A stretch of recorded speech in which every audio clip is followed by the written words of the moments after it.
Laki-laki perlu perempuan, perempuan perlu laki-laki, itu nafsu. Islam ngatur lewat pintu yang disebut nikah.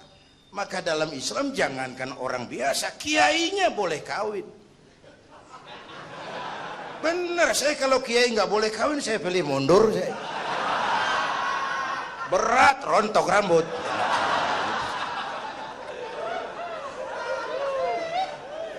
Ngatur. Karena rakyat kita, umat kita ini kan sekarang kayak daun kering, Pak. Gampang dikumpulin, susah diikat. Berisik, gampang dibakar. Cepat heran, gampang kagum.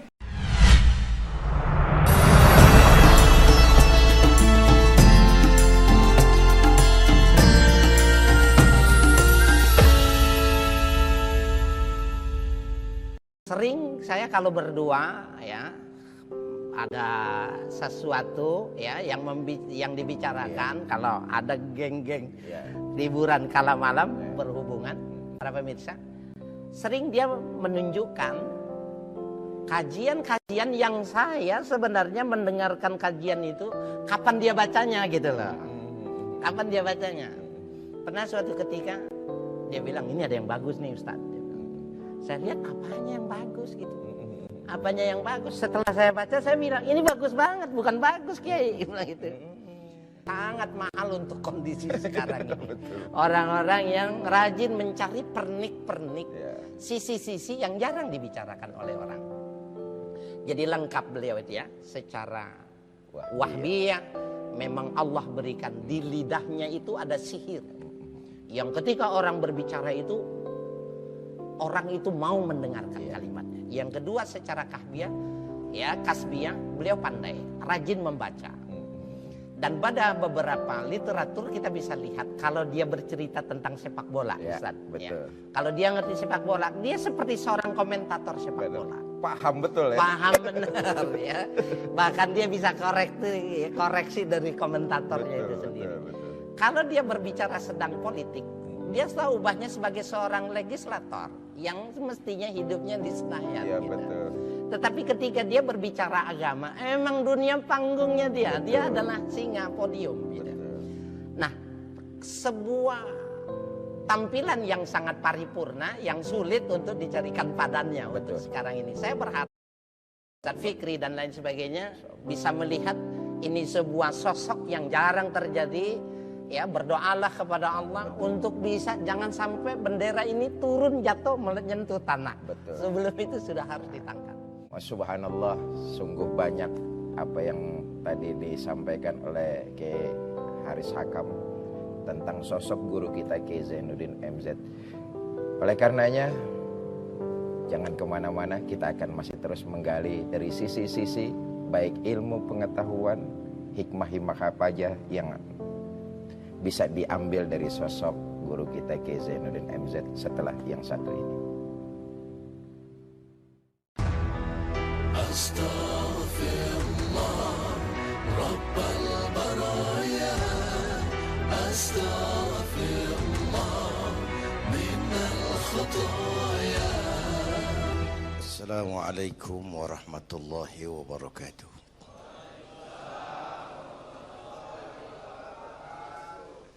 Belum pernah Allah menciptakan makhluk seindah manusia, sesempurna manusia.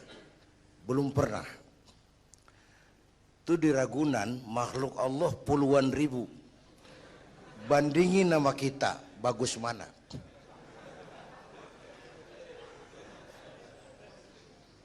Ada makhluk Tuhan tuh yang disebut malaikat. Diciptakan dari cahaya, immaterial, dan karena itu tidak perlu material.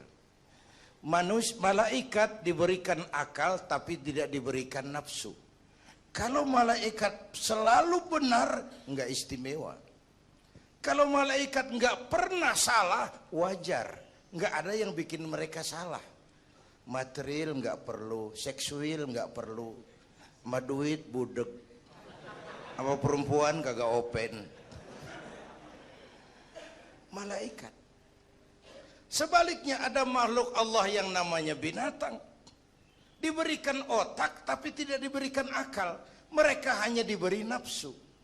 Sapi kalau dia ngelihat rumput, nggak usah nanya ini rumput halal apa haram. Nggak usah. Ayam jago kalau sudah datang syahwatnya, nggak usah nengok ini banyak orang apa enggak. Nggak usah. Dan itu wajar binatang.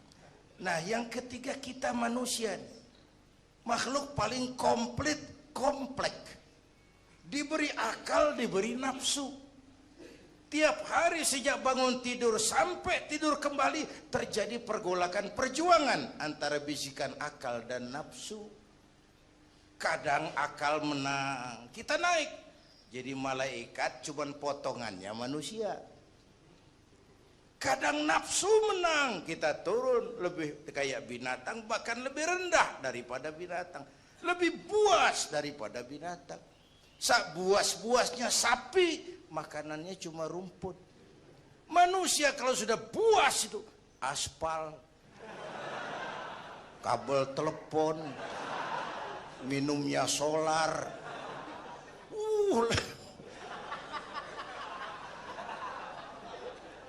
Lebih buas dari binatang sekalipun. Agar akal bisa mengendalikan nafsu, Allah menurunkan agama. Bukan menghilangkan, mengendalikan, mengatur. Manusia tanpa nafsu bukan manusia. Manusia nafsu melulu, kebo.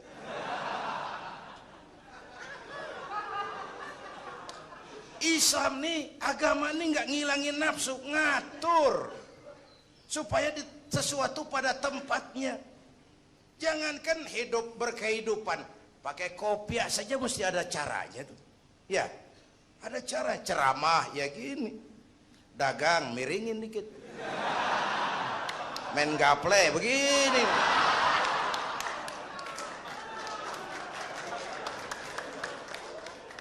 Pakai kopiah aja ada cara aja tuh. Mengendalikan nafsu itu ditempatkan pada tempatnya, bukan menghilangkan nafsu.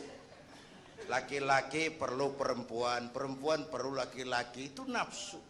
Islam ngatur lewat pintu yang disebut nikah. Maka dalam Islam jangankan orang biasa, kiainya boleh kawin. Bener, saya kalau kiai nggak boleh kawin, saya pilih mundur. Berat, rontok rambut.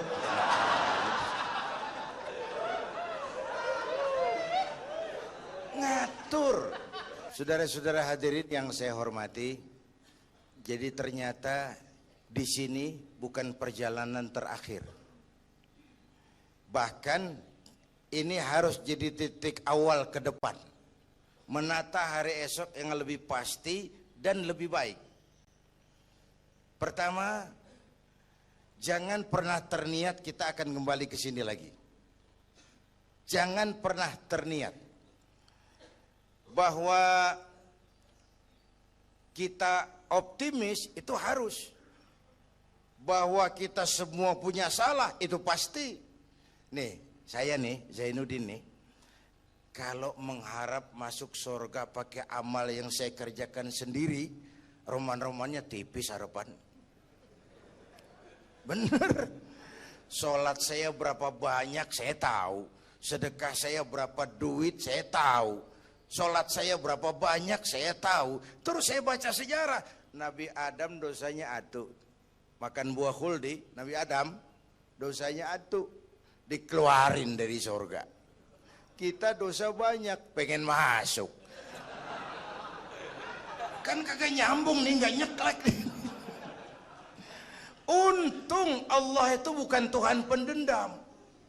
Allah itu ramah dan penuh rahmah. Manusia, dosamu banyak. Coba kau lihat, rahmatku jauh lebih banyak. Manusia, dosamu besar. Lihat ampunanku jauh lebih besar. Kau nangis di hadapanku, aku senyum melihatmu. Kau berjalan menujuku, aku lari menyambutmu. Sini manusia, sini. Itu yang bikin kita optimis. Allah ramah dan penuh rahmah. Tuhan kita bukan Tuhan pendendam. Jangankan kita nih yang Ada dalam Dorotan apa Riyadhus Shalihin itu kan riwayat lama. Ada mbahnya bajingan, tengik lagi. Ini pernah membunuh 99 manusia. 99 orang dibunuh. Bayangin.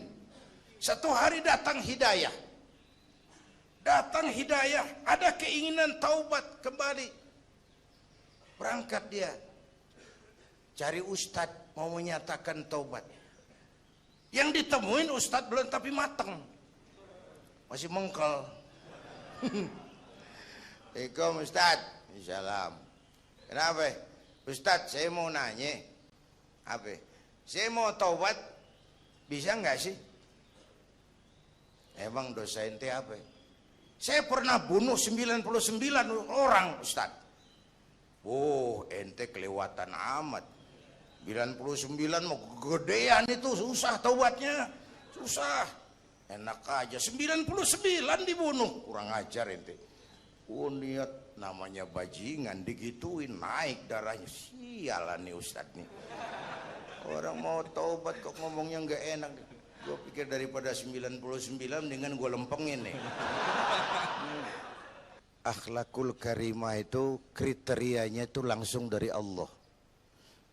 Jadi bukan manusia yang menentukan sesuatu itu baik, benar, salah. Itu hak prerogatif Allah. Nah, akhlak ini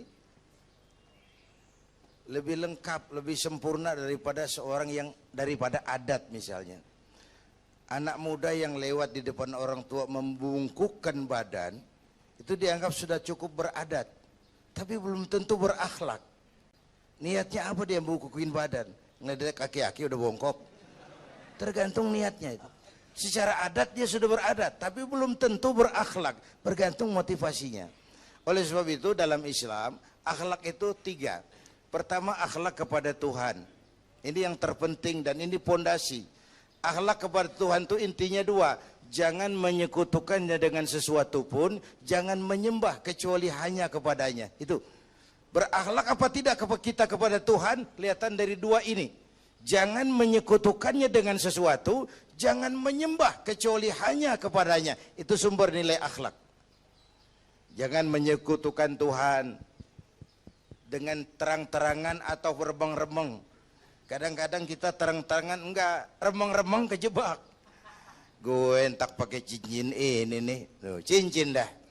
Gue entak pakai cincin ini nih. Jangan anak perawan, nenek-nenek lihat gue lemes.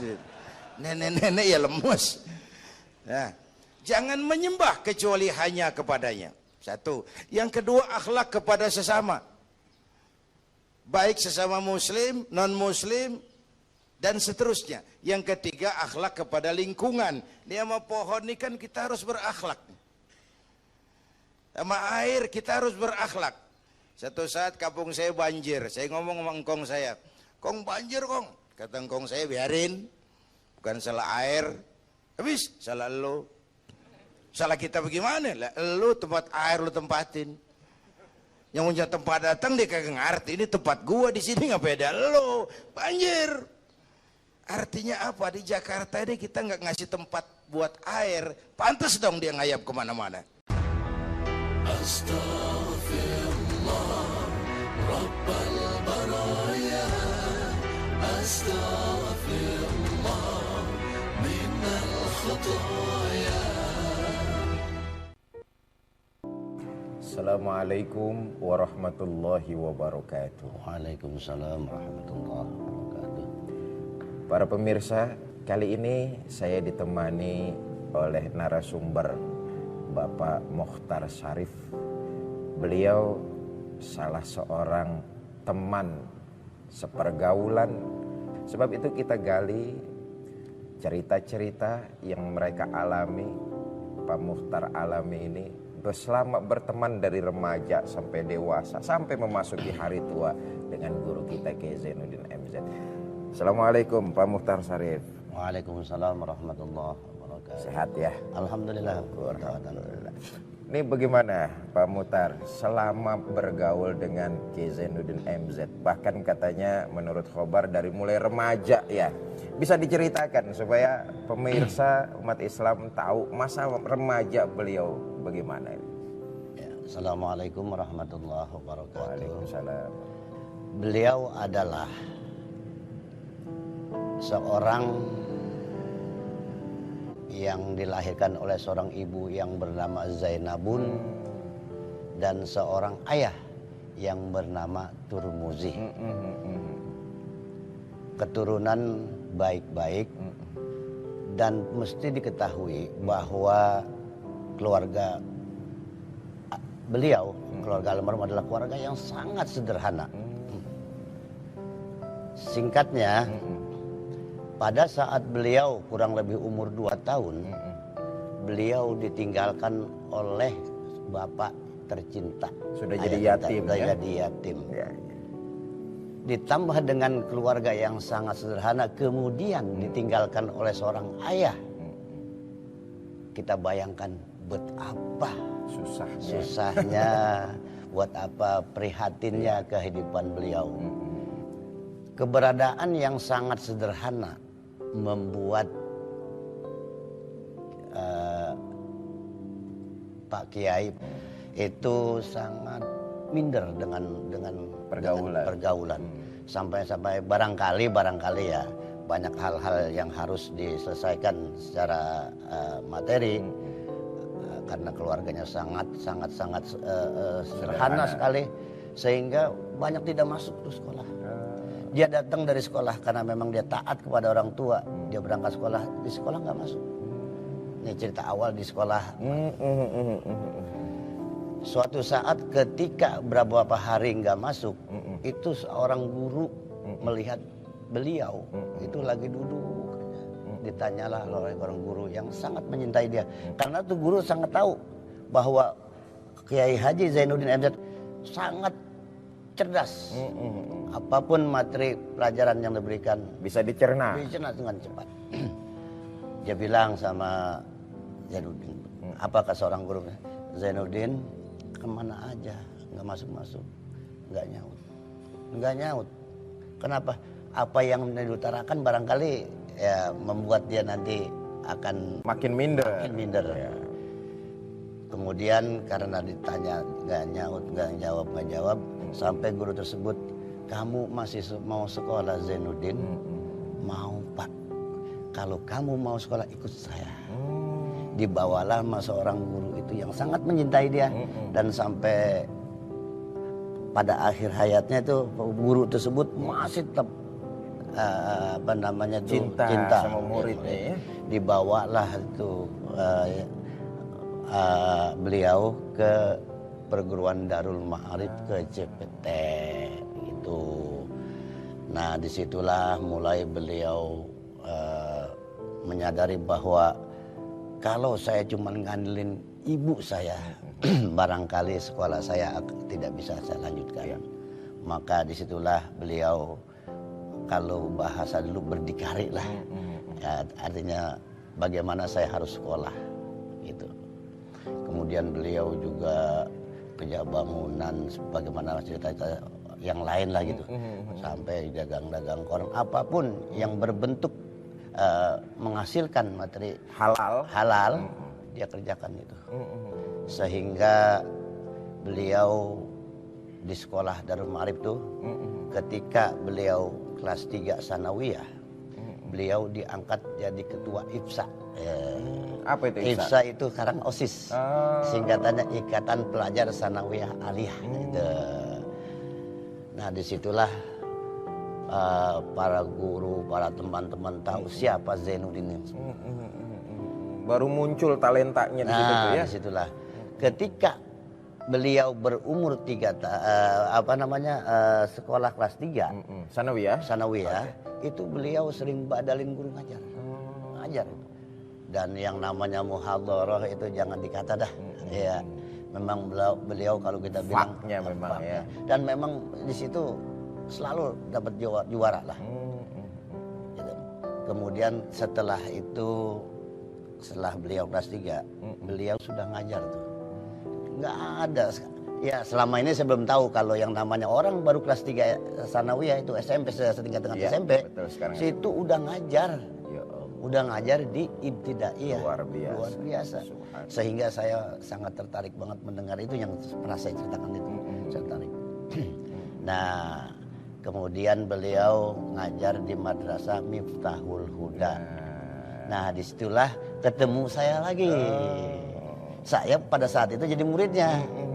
Karena memang saya agak terlambat dari lulus SD.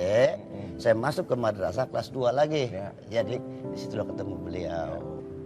Para pemirsa, tadi yang disampaikan oleh Pak Mukhtar sepenggal kisah perjalanan hidup yang bisa saya garis bawahi adalah begitu berat, begitu hebat perjuangan guru kita Kiai Zainuddin MZ ingin membuktikan istilah Pak Mukhtar tadi berdikari, melanjutkan sekolah tapi juga tidak membebankan kepada ibunda tercinta karena memang beliau sejak umur 2 tahun sudah ditinggal ayahandanya.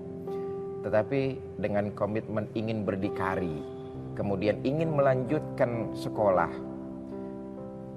beliau bisa sampai kepada yang kita kenal sekarang ini. Itu bermula ketika beliau dibawa ke Darul Ma'arif, perguruan Darul Ma'arif oleh salah seorang guru beliau yaitu Kiai Haji Lamri Zidi. Beliau seorang ulama dari Kalimantan. Dititipkan Kiai Zainuddin dari Manaratul Ulum ke perguruan Darul Ma'arif. Dan seperti tadi yang sudah disampaikan, sanawiyah atau sederajat dengan SMP pada pada kelas 3, talenta, bakat intelektualnya sudah terlihat dengan pertama menjadi ketua OSIS kalau sekarang. Yang kedua menjadi badal, pengganti guru-guru yang kebetulan tidak masuk. Kiai Zainuddin sudah mengajar di kelas-kelas. Para pemirsa, insyaallah kita akan lanjutkan. Kita saksikan dulu tausiah Allah yarham guru kita Kiai Zainuddin MZ yang berikut ini. Astaghfirullah Rabbal baraya, astaghfirullah minal khutaya. Assalamualaikum warahmatullahi wabarakatuh.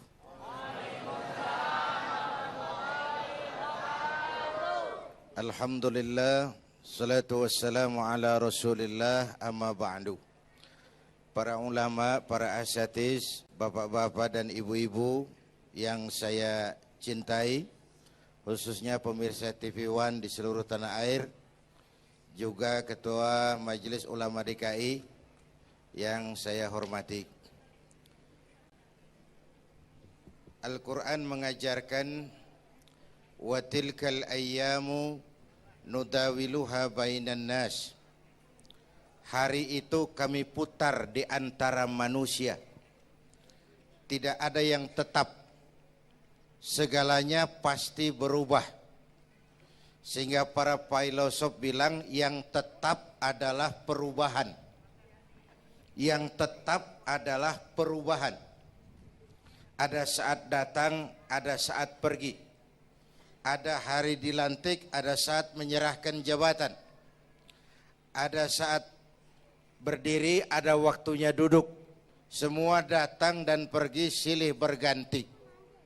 Dalam proses perubahan itu sering terjadi pergeseran nilai. Ya Bu? Apaan? Serius banget. Emang kudu serius. Dalam perubahan itu sering terjadi yang disebut pergeseran nilai. Sebab apa? Sebab Al-Quran sudah memberikan indikasi. Kalla innal insana la yatgha ar-ra'ahus taghna.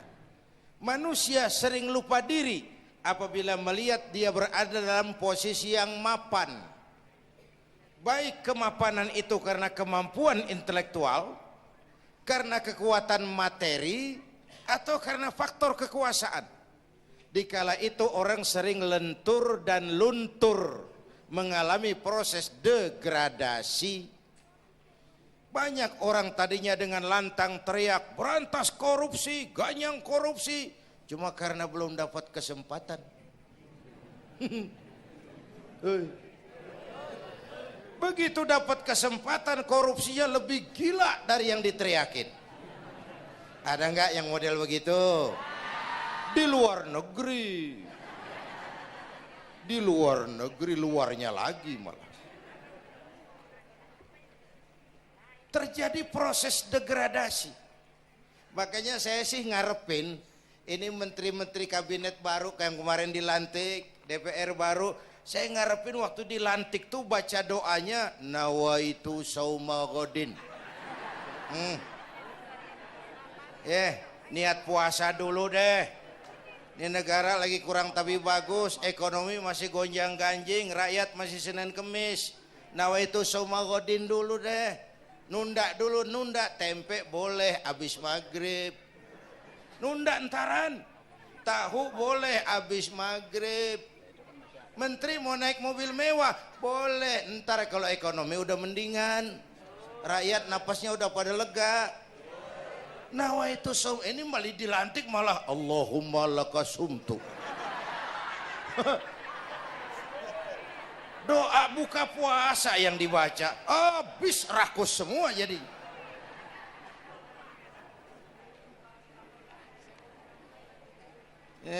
Dengerin ngikutin senturi ya, ban bingung kita. Siapa yang nanggung jawab ini? Yang jawab banyak banget, yang nanggung kagak ada.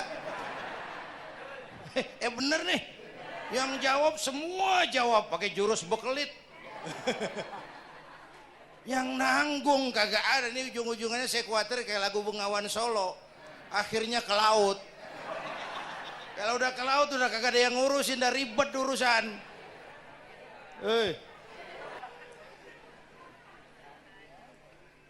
Kita ini sekarang banyak yang merasa pinter tapi tidak pinter merasa.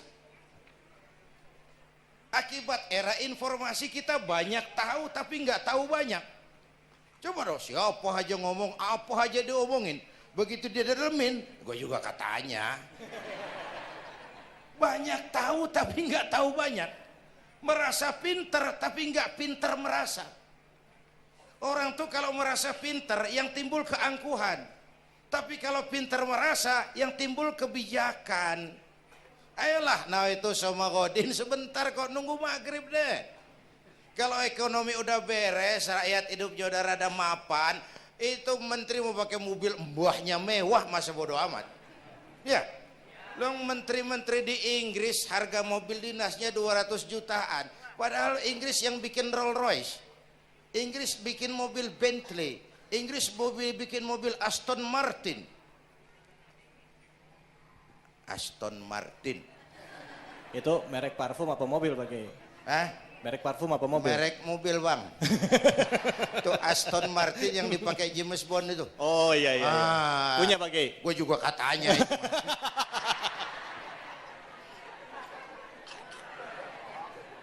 Lah mobil menterinya harga 200 jutaan. Menteri-menteri Malaysia pakai mobil Proton Saga, produknya sendiri. Kita 1,3 miliar.